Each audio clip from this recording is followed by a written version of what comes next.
Olá, começa agora o JR Entrevista. O nosso convidado de hoje é o presidente do Instituto Pensar Agro, Nilson Leitão, a quem eu dou boas-vindas. Muito obrigado por estar com a gente, seja muito bem-vindo. Eu que agradeço o privilégio.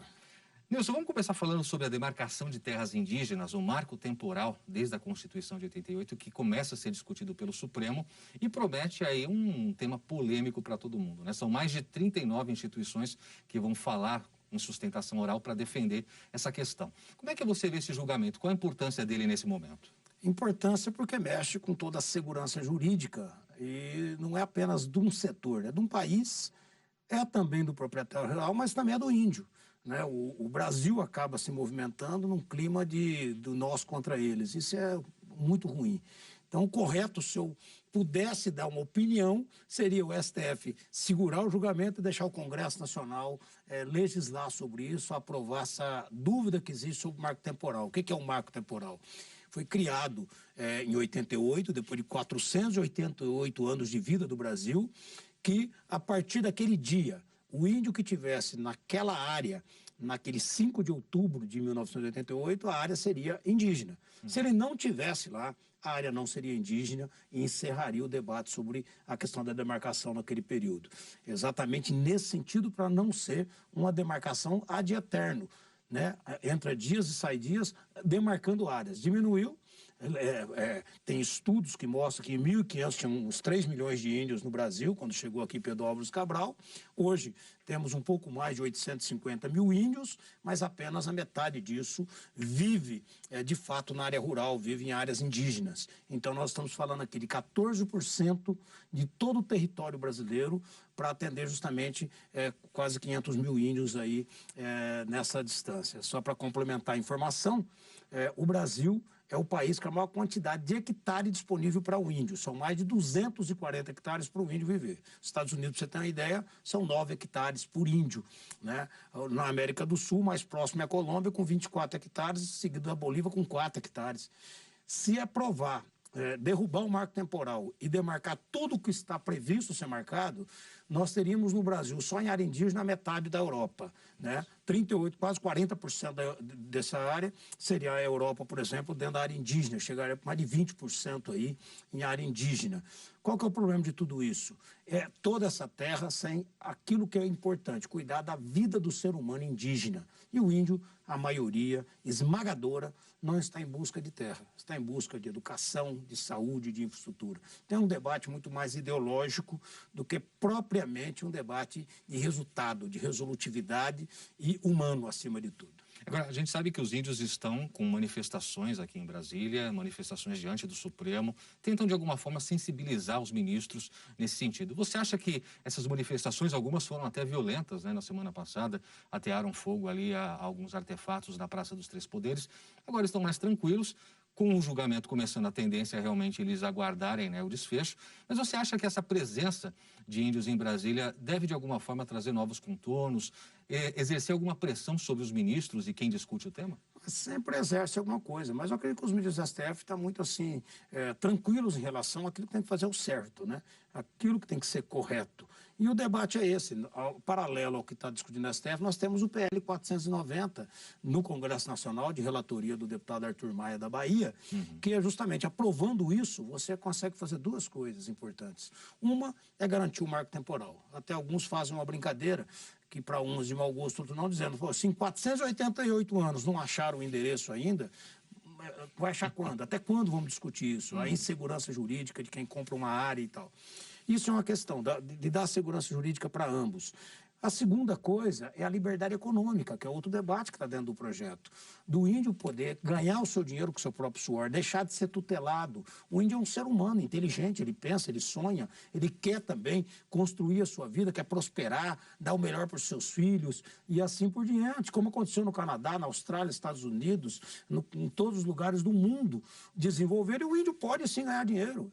Aliás, as aldeias indígenas, as terras indígenas, estão, a maioria, em cima de áreas prósperas de minério, se deixarem explorar, o índio vai ter dinheiro, vai viver com qualidade de vida, porque todos hoje têm Bolsa Família. Aliás, é importante que você citou essa discussão no Congresso, porque, na verdade, alguns críticos dizem que o STF teve de colocar a mão porque no Congresso não anda na velocidade que se espera. Perfeito. Me parece que o relator Arthur Maia tem uma série de outros assuntos, está relatando a reforma administrativa, então muita coisa também para um relator só encaminhar. Como é que o senhor vê isso? De fato, há essa demora, não tem andado ao passo que se espera dentro do Congresso essa discussão? Nós tivemos um problema sério com pauta, né, durante esse tempo. A pauta da pandemia tomou conta do Congresso no ano de 2020 de forma muito forte, mas o relatório do Arthur Maia está pronto. É muito mais agora uma decisão política, né? Vamos conversar com o presidente da Câmara, o setor todo quer conversar, justamente para poder entender, mostrar para ele a necessidade da segurança jurídica e da liberdade econômica. A liberdade econômica não é apenas para o índio plantar soja, milho, algodão, não. É para ele poder ter lá a sua vaquinha de leite, ter lá seu hotel ecológico, poder usufruir sem mexer em nada, não vai precisar derrubar uma árvore, mas ter um hotel ecológico onde qualquer ser humano do mundo inteiro pode visitar, pagar lá a hospedagem e dar dinheiro para o índio de forma lícita, ele ter acesso ao crédito, melhorar a sua vida em todas as áreas, no minério, na agricultura, no turismo, onde quer que seja, mas que ele possa usufruir daquilo e ganhar o dinheiro. Então, esse PL tem que ser aprovado. Ele está pronto o relatório, está pronto para ir para plenário, basta agora ter uma vontade de pauta, e é essa pressão que tem que ter. O presidente Arthur Lira já sinalizou que tem interesse muito em que se aprove isso. O que a gente aguarda é isso, que o STF, de fato, dê uma recuada nesse tema e deixe que o Congresso legisle sobre isso num prazo máximo aí até o final do ano. Agora, esse projeto ele traz algumas questões como a exploração hídrica, energética, também de minério naquela região. Explica para a gente como isso funcionaria. Funcionaria porque é o que o branco faz. Né? Qual que é a diferença da cor da pele, ou da sua origem, ou da sua história? Só tem uma diferença. A diferença acima do solo é que essas terras são da União. Abaixo do solo, qualquer terra é de permissão. Você pode ter uma propriedade rural sua, onde você produz lá soja ou cria boi. Eu posso ir lá e pedir a permissão do subsolo para explorar qualquer jazida de minério. E na sua terra, no seu subsolo. Então, o subsolo não é de ninguém, o subsolo é da União. Qualquer subsolo. Nesse caso indígena, o subsolo é da União, que pode ser permitido para qualquer cidadão explorar o minério, e o solo também é da União. Por isso que a legislação tem que ser resolvida exatamente para dar segurança jurídica a isso, o índio poder explorar o minério ou em parceria. Se for uma jazida de ouro, por exemplo, ele poder ter lá uma exploração. Quem que tem hoje as maiores permissões de exploração? São empresas estrangeiras que estão cuidando do subsolo brasileiro. Então, por que não ter a parceria disso, dar ao índio essa possibilidade de estar ali? Ele vai ter dinheiro, dá crédito a ele, dá parceria a ele, a possibilidade de dividir esse lucro e poder ter autonomia e independência na sua vida financeira. Nas questões da água, é a mesma coisa. Hidricamente, ele pode ter ali, quem sabe, uma usina hidrelétrica tocada pelos índios, como acontece em outros países. Não tem nenhuma diferença. É que às vezes as pessoas pensam que o índio quer ser aquele quadro bonito na parede, aquela fotografia na revista europeia ou americana, o índio todo de cocar, pintado. Essa fase, essa cultura dele não vai acabar. Mas a sua independência financeira, a sua dignidade de ganhar o seu dinheiro, isso tem que levar em consideração, porque ninguém pode dar opinião por ele, ele consegue dar opinião sozinho. Muito bem. Senhor Nilson, avançando um pouquinho desse assunto, lembrando que o presidente Jair Bolsonaro já criticou também esse assunto ser levado adiante pelo Supremo Tribunal Federal, ao invés de se aguardar um desfecho no Congresso, a gente tem acompanhado que o presidente se mostra um grande defensor do agronegócio no país. E o senhor, por toda a influência política que tem e já teve como deputado federal, estadual, prefeito de Sinop, aqui próximo da gente na região centro-oeste também, vê facilidade no momento de convencer os colegas e como vê essa influência que o presidente Bolsonaro também exerce sobre o agronegócio? Eu acho que é menos influência e muito mais a oportunidade que o Brasil está tendo de discutir a segurança jurídica.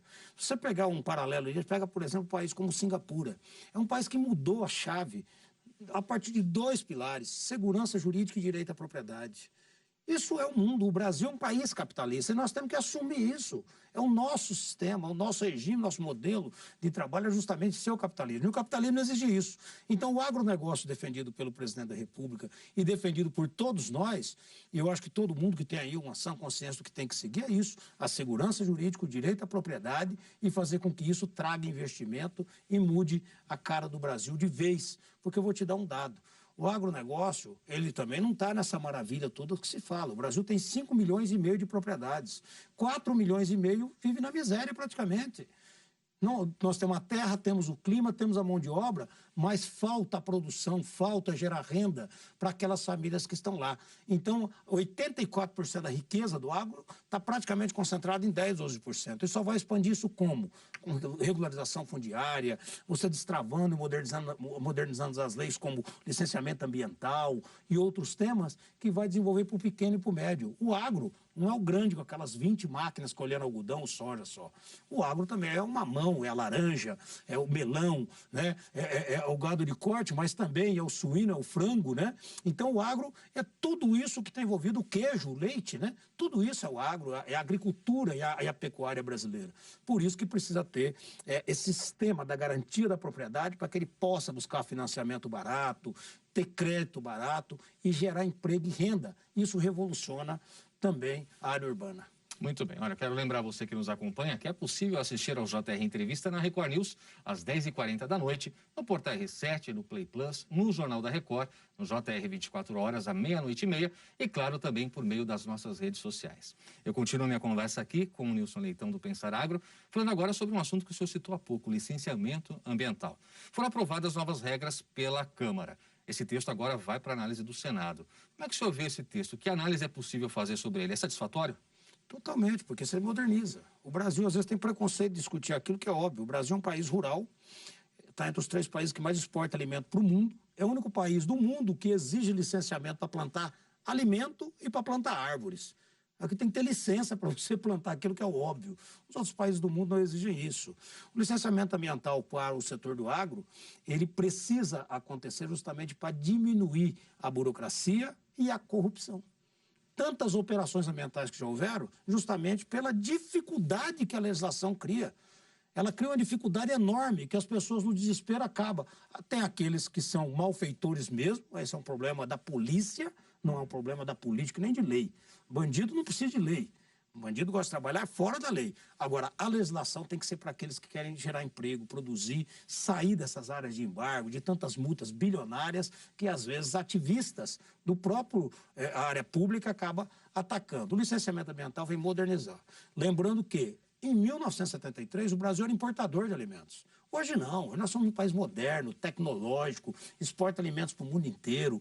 E isso tudo, todo mundo já entendeu, que precisa caminhar a produtividade dentro do ambiente de sustentabilidade. A sustentabilidade é uma palavra simples que engloba o quê? O meio ambiente e o desenvolvimento, o meio ambiente e o desenvolvimento econômico. Aquilo que você vai manter vivo. E quem mantém isso vivo? Quem produz. Porque lá na propriedade do rural que está a nascente do córrego, que está o córrego ou o rio, é lá que precisa manter aquela árvore em pé, porque lá é a qualidade de vida de quem mora lá. Não é de quem de fora que pode falar alguma coisa. Então eu sempre falo que o maior ambientalista é o produtor rural, é o proprietário rural. Ele é que segura aquilo vivo, que se mantém vivo. Agora, a bandidagem, aquilo que não quer aquilo vivo, vai fazer igual com lei ou sem lei. Um outro lado do licenciamento é a questão da logística. Né? Hoje nós temos aí, por exemplo, rodovias federais, como a 258, lá na Araguaia de Mato Grosso, por mais de 10 anos, com dinheiro no orçamento, com tudo, não consegue fazer uma rodovia que vai beneficiar o produtor, vai beneficiar o cidadão, aquele que precisa da ambulância, o transporte escolar, vai beneficiar o índio, vai beneficiar todo mundo. Ou acho que índio não quer andar no asfalto. Então, é uma loucura isso num país que precisa desenvolver, e com um dado importante do licenciamento ambiental. A ONU estuda que até 2030 vai precisar aumentar em 20% a produção de alimento do mundo para alimentar o mundo, para não ter fome. O Brasil é responsável sozinho por 43% de todo esse bolo, a Europa por 12%. Então essa responsabilidade que nos imputa de produzir mais também precisa ter o destravamento, tirar a burocracia e dar eficiência. Por último, o produtor rural sabe que o licenciamento moderno ele vai ter que ter mais responsabilidade ainda. O país que nós mais vendemos alimentos é para a China. A Ásia vai 80% de tudo que o agro exporta. 80%. E a China comprou com muita força a agenda da sustentabilidade. Agregou a Europa aos Estados Unidos e hoje a base sustentável de produção passou a ser palavra de ordem na China. Então não tenha dúvida, o mercado quem regula é o mercado. Se o mercado exigiu mais atenção com o meio ambiente, a China vai exigir do Brasil também cada vez mais isso. Então não se preocupe que o produtor vai cada vez mais evoluindo nesse ponto. Acaba sendo uma consequência inevitável para a gente. Inevitável. Agora, Nilson, tem um dado aqui que me chamou a atenção, que há uma estimativa de que 22% do território nacional hoje é ocupado com pastagens e 8% com agricultura. E, obviamente, o agronegócio precisa de mais espaço justamente em razão disso. O que é possível para melhorar a capacidade de produção diante desse cenário? O Brasil ele é fantástico. No governo Collor para cá, aumentou em 65% as áreas de produção. Aumentou. Mas em produtividade, aumentou em mais de 360%. Ou seja, produzindo em menos áreas. A tecnologia, a pesquisa, a Embrapa, as fundações, as universidades e o próprio produtor rural, buscando tecnologia fora do Brasil, ou mesmo dentro do Brasil, conseguiu produzir mais em menos áreas. Esse é o grande segredo. Então, hoje nós somos 8% em toda a área agricultável, tudo que você imaginar. Aí está tudo, da fruta, do grão, do boi, está tudo aí. A área indígena, 14%. Aí você tem mais área de pastagem. Você tem todas essas áreas que se juntando poderia evoluir, vai evoluir, é necessário evoluir. Agora, precisa desmatar tudo? Não. Está tudo dentro de uma regra. A Amazônia só pode desmatar 20% de cada propriedade, 80% é de reserva. Não pode incluir naquela soma, no mapa do desmatamento, o que é legal, o que é ilegal tem que separar. Porque às vezes o cara tem uma propriedade de 100 hectares, está desmatando os 20% que é dele e vai lá e computa aqueles 20% como desmatamento geral. Não, ele é desmatamento legal. O legal é o legal. O ilegal tem que ser preso quem faz. Essa é a diferença. Então o produtor não precisa crescer muito. Vai aumentando cada vez mais, mas dentro da regra, dentro da lei que já existe, não precisa mudar mais nada. A gente está falando de algumas crises que os produtores enfrentam, e mais uma que todos os brasileiros vão enfrentar, e já começam a enfrentar com certa gravidade, é a hídrica e, por consequência, a elétrica. Isso afeta também o produtor. O que a gente pode esperar do agronegócio? Sem dúvida, o agronegócio está se reinventando. Por exemplo, tem propriedades rurais que é autossuficiente, né? Ele gera sua própria energia. Eu conheço uma propriedade em Itapurá, em Mato Grosso, onde o esterco do porco é que gera energia. Então, ele alimenta o porco, ele engorda lá o animal, o esterco dele, o estrume dele vira energia e ele já exporta essa energia para fora. Então você tem várias saídas. O Brasil, ele significa, dentro de todo o globo, em relação à energia fóssil, 1,5%. É nada. É nada. Enquanto a Alemanha inteira depende disso, os Estados Unidos, uma grande parte, a Europa como um todo depende disso, o Brasil não. O Brasil tem energia limpa. Agora, o que precisa? Desburocratizar. Utilizar o que se tem na nossa energia hídrica, ou seja, você tem condições de ter mais termoelétricas aí, que ainda algumas estão aí enroscadas, mas precisa desenvolver cada vez mais. A energia solar acontecendo a cada vez mais. Buscar essa energia sustentável a toda força e ter investimento nisso. Taxar esse tipo de energia é um retrocesso. Um retrocesso total. Não pode jamais pensar nisso nesse momento. E é isso que a produção, o agronegócio acaba fazendo com muita força.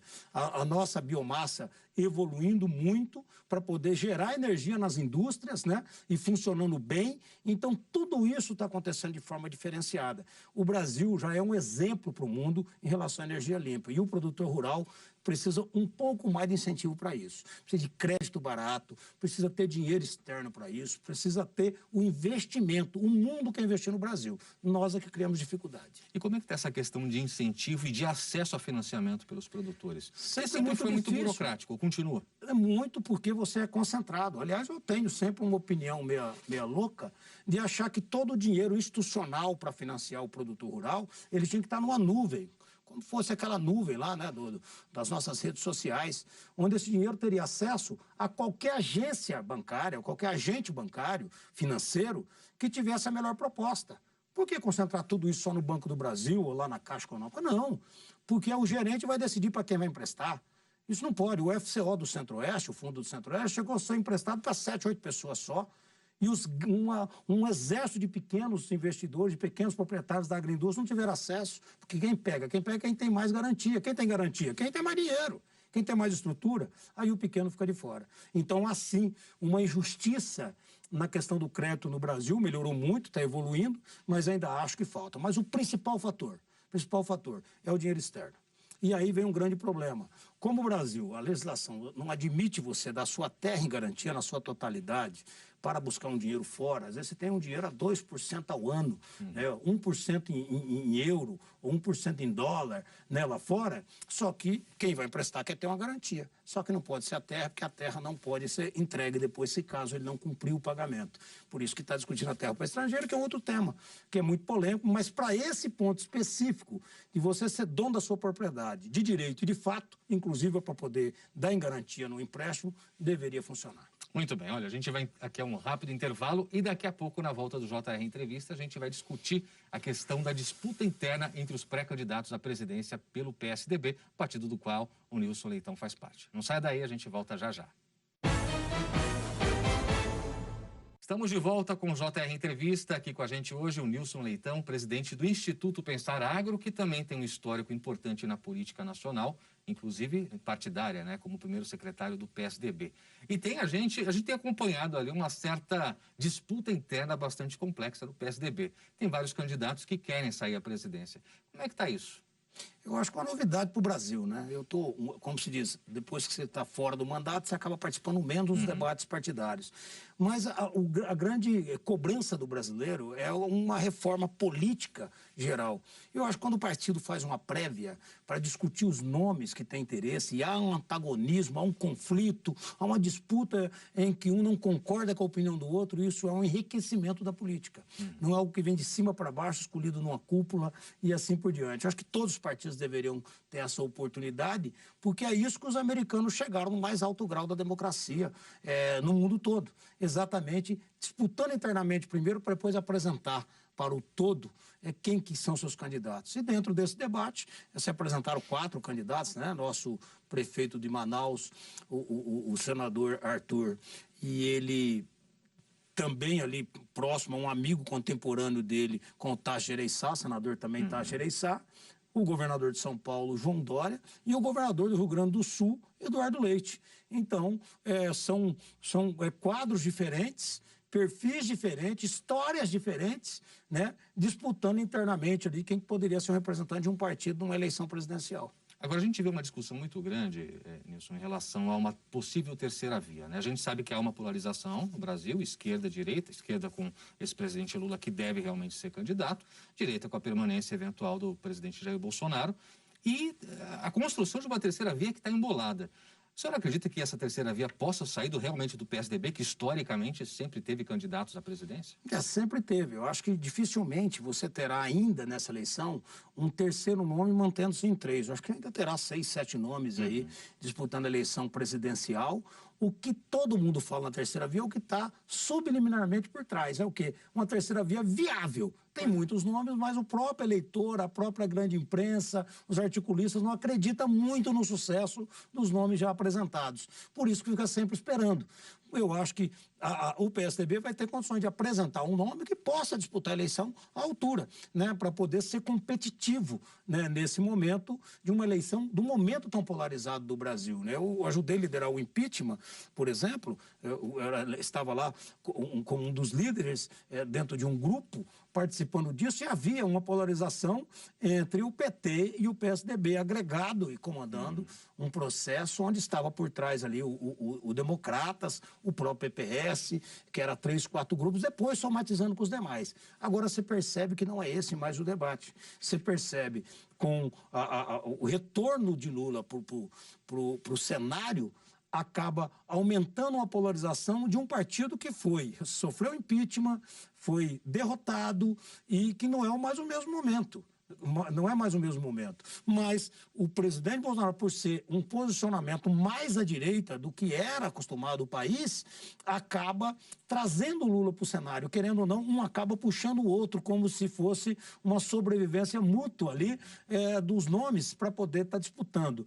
E aí que vai ter que entender se o eleitor está muito disposto a ficar olhando para os cantos ou se ele, de fato, quer algo mais leve, mais para o meio. E esse é o grande debate. Então, o grande desafio desse meio é convencer que pode construir uma retórica, construir um debate e construir, acima de tudo, um projeto e uma proposta que consiga somar aqueles que não estão contentes com os extremos. Eu quero encerrar esse bloco de forma rápida, com uma resposta concisa, porque a gente vai precisar realmente por conta do tempo, mas eu não posso deixar de perguntar. O senhor historicamente construiu a sua vida política no PSDB, nunca foi para outro partido. Se houver um candidato, mas a sua relação com o presidente Bolsonaro tão próxima como é, isso não pode gerar um conflito? Para que lado o senhor iria? Não tem nem como explicar isso, né? Porque há poucas semanas fui sondado pelo grupo a ser candidato do grupo do presidente Bolsonaro, mas sempre estive no PSDB. Então essa é uma decisão que só um bom tempo aí para poder decidir. Eu tenho muita convicção do que eu acredito, de que é um Brasil que tenha um futuro com segurança jurídica, direito à propriedade, responsabilidade, eficiência na gestão, e é isso que eu acredito. Então eu acho que esse debate vai ir para frente. Por enquanto eu sou do PSDB. Muito bem, Nilson. Então a gente vai aqui a mais um rápido intervalo e no próximo bloco a gente trata sobre a inflação que preocupa os brasileiros e a consequência no preço dos alimentos. Não saia daí, a gente volta já já. Estamos de volta com o JR Entrevista e hoje o nosso convidado é o presidente do Instituto Pensar Agro, Nilson Leitão. Nilson, a gente vê que foram 8 anos ali como deputado, você conhece muito bem os meandros da Câmara. A gente percebe que as bancadas se alternam bastante com o número de deputados eleitos por partido e tudo mais. Agora, depois de passar 2 mandatos ali na frente, o que você enxerga sobre a necessidade real dessas bancadas? O Brasil precisa realmente de 513 deputados e 81 senadores? Você está perguntando para o autor da PEC que foi, inclusive, busquei todas as assinaturas para reduzir a quantidade de deputado e senador no Brasil. E deve ter sido muito criticado pelos colegas, mas busquei as mais de 200 assinaturas e está pronta lá para ser votada. Eu acredito que é uma coisa lógica. Todo brasileiro gosta de se comparar aos americanos. Então, um comparativo rápido. Os Estados Unidos têm mais de 100 milhões de habitantes mais do que o Brasil. E tem um orçamento bem maior que esses 100 milhões de diferença do Brasil. Quase 3 vezes, 4 vezes mais esse orçamento. Os Estados Unidos têm 465 parlamentares no Congresso, na Câmara Federal. E eu fiz uma proposta para baixar de 513 para 395. Para baixar de 1.200 deputados estaduais para 800 deputados estaduais. E reduzir e voltar à origem de 81 senadores para 54 senadores, sendo 2 por estados. Só aí uma economia de 5 bi, né, a cada mandato. Então isso, alguns falam, mas isso não vai diminuir muita coisa. Não vai diminuir muita coisa, porque realmente o legislativo é o menor dos custos dos 3 poderes. Mas é um gesto de quem precisa fazer o resultado da mudança. O legislativo tem uma obrigação de dar esse exemplo, porque ele é o berço da mudança da lei. Ele é que tem a legitimidade de fazer uma transformação de país. Não é o presidente da República, não é o judiciário, é o legislativo. É lá que você vai fazer a lei, é lá que você vai mudar a cara de um país. Então, essa redução de parlamentares, na minha opinião, é extremamente necessária.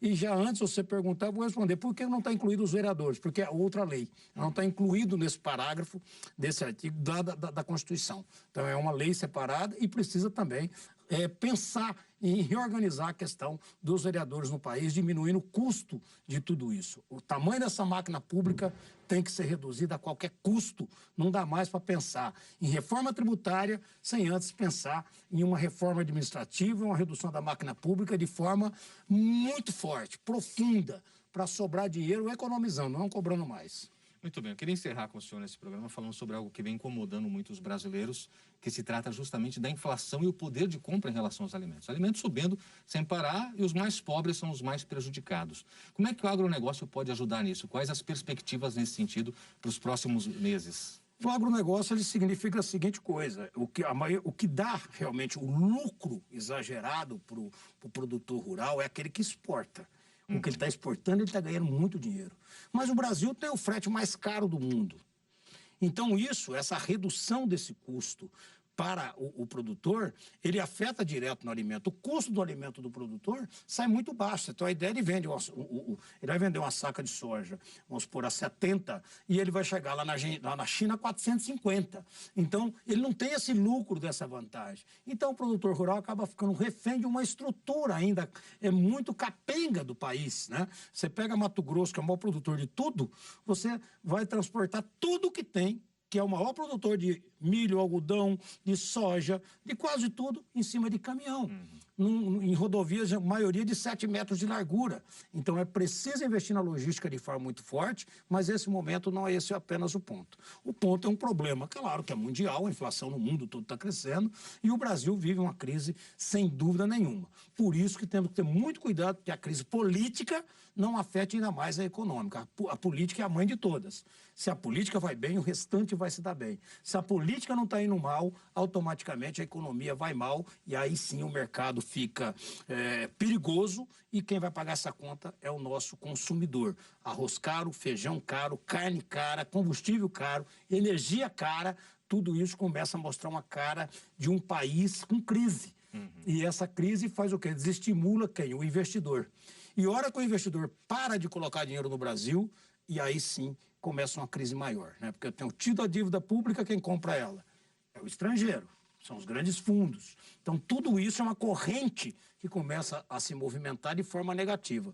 Precisa parar isso, precisa diminuir isso. Senão, inflação e dólar alto só serve para quem tem muito dinheiro, só serve para quem já está lá no topo da pirâmide. Então, não serve para o Brasil. Muito bem. Nilson Leitão, muito obrigado pela participação. Foi um prazer recebê-lo aqui em nosso programa. Eu que agradeço. Deus abençoe vocês. Muito bem, o JR Entrevista fica por aqui. Lembrando que você pode assistir ao nosso programa na Record News, às 10h40 da noite, no Portal R7, no Play Plus, no Jornal da Record, também no JR 24 horas à meia-noite e meia. E, claro, sempre por meio de nossas redes sociais. Muito obrigado por sua presença. A gente se vê no próximo JR Entrevista. Até lá.